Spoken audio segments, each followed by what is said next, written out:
ಈಗ ವಿದ್ಯಾಪತಿ ಮೂಲಕ ಬರ್ತಾ ಇದ್ದೀರಾ. ಫಸ್ಟ್ ಎಕ್ಸ್ಪೋ ಬಗ್ಗೆ ಮಾತನಾಡೋಣ. ಹೇಗನ್ನಿಸ್ತು ಇಷ್ಟು 82 ಸ್ಟಾಲ್ ಒಂದೇ ಕಡೆ ಬರ್ತಿರೋದು?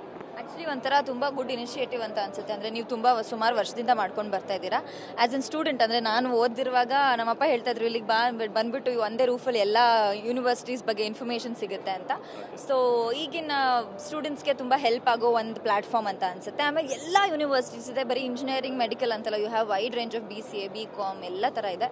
ಸೊ ಪೇರೆಂಟ್ಸ್ಗೆ ಆಮೇಲೆ ಸ್ಟೂಡೆಂಟ್ಸ್ಗೆ ಇದು ಒಂದು ಒಳ್ಳೆ ಪ್ಲಾಟ್ಫಾರ್ಮ್. ತುಂಬ ಟೆನ್ಷನ್ ಇಲ್ಲದೆ ಆರಾಮಾಗಿ ಏನು ಬೇಕೋ ಅದನ್ನ ಚೂಸ್ ಮಾಡ್ಕೊಂಡು ಆರಾಮಾಗಿ ಲೈಫ್ ಲೀಡ್ ಮಾಡಿ ಅಂತ ಹೇಳಕ್ಕೆ ಇಷ್ಟಪಡ್ತೀನಿ. ಓಕೆ, ನಾಗಭೂಷಣ್ ಅವ್ರನ್ನ ನಾನು ಆಲ್ಮೋಸ್ಟ್ ನಿಮ್ಮ ಸ್ಪೂಫ್ಗಳು ಬರ್ತಾ ಇತ್ತಲ್ಲ ಯೂಟ್ಯೂಬಲ್ಲಿ, ಆಗಿಂದ ಫಾಲೋ ಮಾಡ್ಕೊಂಡು ಬಂದಿದ್ದೀನಿ. ಇವತ್ತು ನೀವು ಬೆಳೆದಿರುವಂಥ ರೀತಿ, ಸೊ ಎಜುಕೇಷನ್ ಅನ್ನೋದು ಎಷ್ಟು ಇಂಪಾರ್ಟೆಂಟ್ ನಿಮಗೂ ಕೂಡ ಗೊತ್ತು, ಇಂಜಿನಿಯರಿಂಗ್ ಸ್ಟೂಡೆಂಟ್ ಆಗಿ.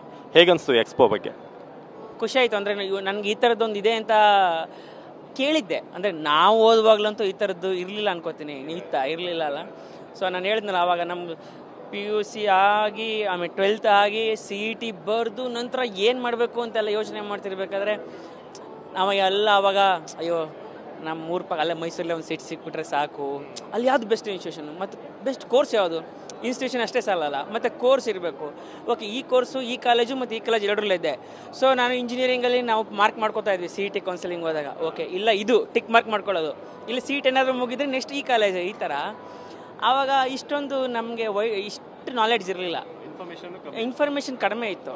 ಈಗ ಇಷ್ಟೊಂದೆಲ್ಲ ಇದೆಯಲ್ಲ, ಐ ಮೀನ್ ಇದನ್ನ ಎಲ್ಲರೂ ಯೂಸ್ ಮಾಡ್ಕೋಬೇಕು, ಯೂಟಿಲೈಸ್ ಮಾಡ್ಕೋಬೇಕು ಈ ರಿಸೋರ್ಸಸ್ನ. ಓಕೆ, ಈಗ ವಿದ್ಯಾಪತಿ ವಿಚಾರಕ್ಕೆ ಬರೋಣ.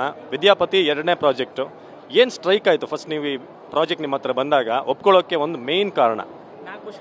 ನನ್ನ ಕ್ಯಾರೆಕ್ಟರು ಮೇಜರ್ ಆಗಿ. ಆಮೇಲೆ ಫಸ್ಟು ನನಗೆ ಗೊತ್ತಾಗಿದ್ದು ಧನಂಜಯ್ ಸರ್ ಡಾಲಿ ಪಿಕ್ಚರ್ಸಿಂದ ಬರ್ತಾ ಇರೋದು. ಆಮೇಲಿಂದ ಮೇಜರ್ ಆಗಿ ಇದರಲ್ಲಿ ನಾನು ಒಂದು ಸೂಪರ್ ಸ್ಟಾರ್ ರೋಲ್ ಪ್ಲೇ ಮಾಡ್ತಾ ಇರೋದು. ಅಂದರೆ ಸೊ ಅದು ಒಂದು ಹೀರೋಯಿನ್ಗೆ ಒಂಥರ ಡ್ರೀಮ್ ರೋಲ್ ಅಂತ ಅನಿಸುತ್ತೆ. ಆಮೇಲೆ ನಾಗಭೂಷಣ್ ಸರ್ ಎಷ್ಟು ಕಾಮಿಡಿ ಮಾಡ್ತಾರೆ, is a serious actor off screen. ಅಂದರೆ ಸಿಕ್ಕಾಪಟ್ಟೆ ಟೆನ್ಷನಲ್ಲಿ ಇಲ್ಲ ಇದು ಹೀಗೆ ಮಾಡಬೇಕು ಹಾಗೆ ಮಾಡಬೇಕು ಅನ್ನೋ ಒಂದು he might show comedy on screen but he is very serious off screen. So Dhananjay sir produce ಮಾಡ್ತಾ ಇದ್ದಾರೆ, ಎಲ್ಲ ದೊಡ್ಡ ದೊಡ್ಡ ಆರ್ಟಿಸ್ಟ್ ಇದ್ದಾರೆ. ಆಮೇಲೆ ಮೇಜರ್ ಆಗಿ ವರ್ಸಟೈಲ್ ಆ್ಯಕ್ಟಿಂಗ್, ಇವಾಗ ಇವರು ವರ್ಸಟೈಲ್ ಆ್ಯಕ್ಟರು, ಗರುಡರಾಮ್ ಅವರು ಎಲ್ಲ ಥರ ಪಾತ್ರ ಮಾಡ್ತಾರೆ.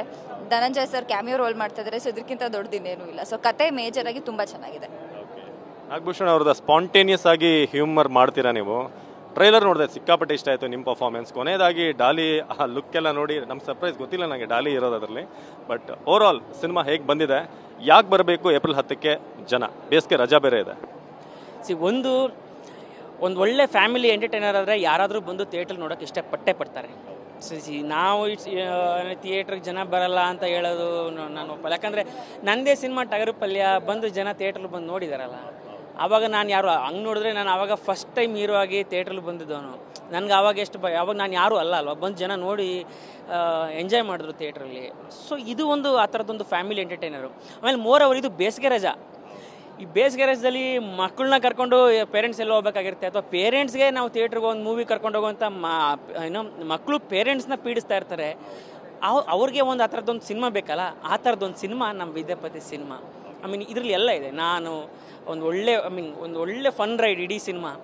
ಮಲೈಕ್ ಅವರಿದ್ದಾರೆ, ಇವ್ರ ಪ್ರೀವಿಯಸ್ ಸಿನಿಮಾ ಇಟ್ಟು, ಆಮೇಲೆ ಗರುಡರಾಮು ಪ್ಯಾನ್ ಇಂಡಿಯಾ ವಿಲನ್, ಆಮೇಲೆ ವಿಶೇಷ ಪಾತ್ರದಲ್ಲಿ ಡಾಲಿ ಅಲಿಯಾಸ್ ಅನಕೊಂಡ ಅಂತ ಒಂದು ಫ್ಯಾನ್ಸ್ ಎಷ್ಟು ಹುಚ್ಚೆದ್ದು ಅದನ್ನ ಸೆಲೆಬ್ರೇಟ್ ಮಾಡಿದ್ದಾರೆ ನೋಡಿ ಆ ಪಾತ್ರನ. ಅಷ್ಟು ತುಂಬ ಚೆನ್ನಾಗಿದೆ. ಒಂದು ಒಳ್ಳೆ ಆ್ಯಕ್ಷನ್ ಕಾಮಿಡಿ ಸಿನಿಮಾನ ಜನ ಬಂದು ಮಕ್ಕಳ ಜೊತೆ ಬಂದು ನೋಡೋದಕ್ಕೆಲ್ಲ ಇಷ್ಟಪಡ್ತಾರೆ.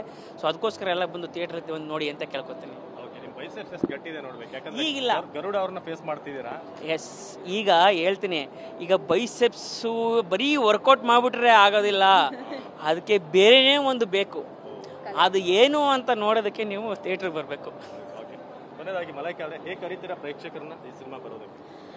ಮೊದಲನೇದಾಗಿ ಇದೊಂಥರ ಕ್ಲೀನ್ ಕಾಮಿಡಿ, ಆಕ್ಷನ್, ರೊಮ್ಯಾನ್ಸ್, ಹಾಗೆ ಎಮೋಷನಲ್. ಇವ್ರು ಅದೇನೋ ಹೆಸರಿಟ್ಟಿದ್ದಾರೆ, ಅದಕ್ಕೆ ಹೊಸ ಹೆಸರಿಟ್ಟಿದ್ದೀನಿ, ಅದಕ್ಕೆ ಎಮೋಕಾಮ್ ಆಕ್ಷನ್ ಅಂತ, ಅಂದ್ರೆ emotional comedy action.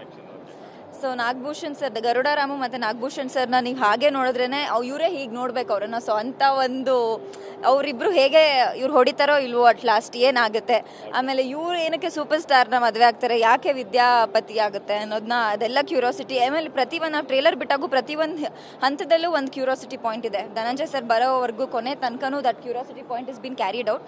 So April 10ಕ್ಕೆ ಬೇಸಿಗೆ ರಜಾ, ಚಿಕ್ಕ ಮಕ್ಕಳಿಂದ ದೊಡ್ಡವ್ರ ತನಕ ಎಲ್ಲರೂ ಸಿನಿಮಾ ನೋಡ್ಬೋದು ಮುಜುಗರ ಇಲ್ಲದೆ. ದಯವಿಟ್ಟು ಎಲ್ಲರೂ ಏಪ್ರಿಲ್ 10ಕ್ಕೆ ಬಂದು ವಿದ್ಯಾಪತಿ ಸಿನಿಮಾ ನೋಡಿ ಅಂತ ಕೇಳ್ಕೊತೀನಿ. ಒಂದು ಟಿವಿ ನೈನ್ಗೆ ಎಕ್ಸ್ಕ್ಲೂಸಿವ್ ಆಗಿ ಒಂದು ಸೀನ್ ಎನಾಕ್ಟ್ ಮಾಡ್ಬೋದು, ಒಂದು ಯಾವ್ದಾದ್ರು ಡೈಲಾಗ್ ನಿಮ್ದೊಂದು ಅವ್ರದ್ದು ನಿಮ್ಮ ಇಬ್ಬರದ್ದು ಇರೋದು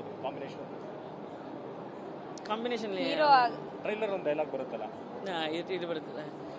ಹೀರೋ ಆಗ್ಬೇಕು. ಇಲ್ಲ ಇಲ್ಲ ಎಲ್ಲೋಗಿತ್ತು ನಿನ್ ಗಂಡಸ್ತಾನ? ಗಂಡಸ್ತಾನ ಅಂತ ಗುಮ್ಮಕ್ಕಾಗತ್ತಾ? ನೋಡಿದ್ಯಾವನ್ನ ಅವಳು ಹೆಂಗಿದ್ದಾನೆ ಅಂತ, ಒಳ್ಳೆ ಕೋಣ ಕಡೆ ಇರ್ತಾರೆ ಇದ್ದಾನೆ, ನಾನು ಅವ್ನು ಹೊಡೆಯಕ್ಕಾಗತ್ತಾ ಅಯ್ಯೋ ಅಂತ ಈ ಥರದ್ದು.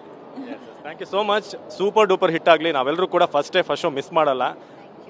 ನಿಮಗೆ ಒಳ್ಳೆ ಸಕ್ಸಸ್ ಸಿಗಲಿ ನಿಮಗೂ ಕೂಡ ಮಲೈಕಾ ಅವರೇ. ಸೊ ಇದಾಗಿತ್ತು TV9 ಎಕ್ಸ್ಪೋ ಸಂದರ್ಭದಲ್ಲಿ ಇಬ್ಬರು ಕೂಡ ಟೀಮ್ನ ಕಾಸ್ಟ್ ಮಾತನಾಡಿದ್ದಾರೆ. ಕ್ಯಾಮ್ರಾ ಪರ್ಸನ್ ರಾಜು ಜೊತೆ ಅವಿನಾಶ್ ಶಿವನ್, TV9 ಬೆಂಗಳೂರು.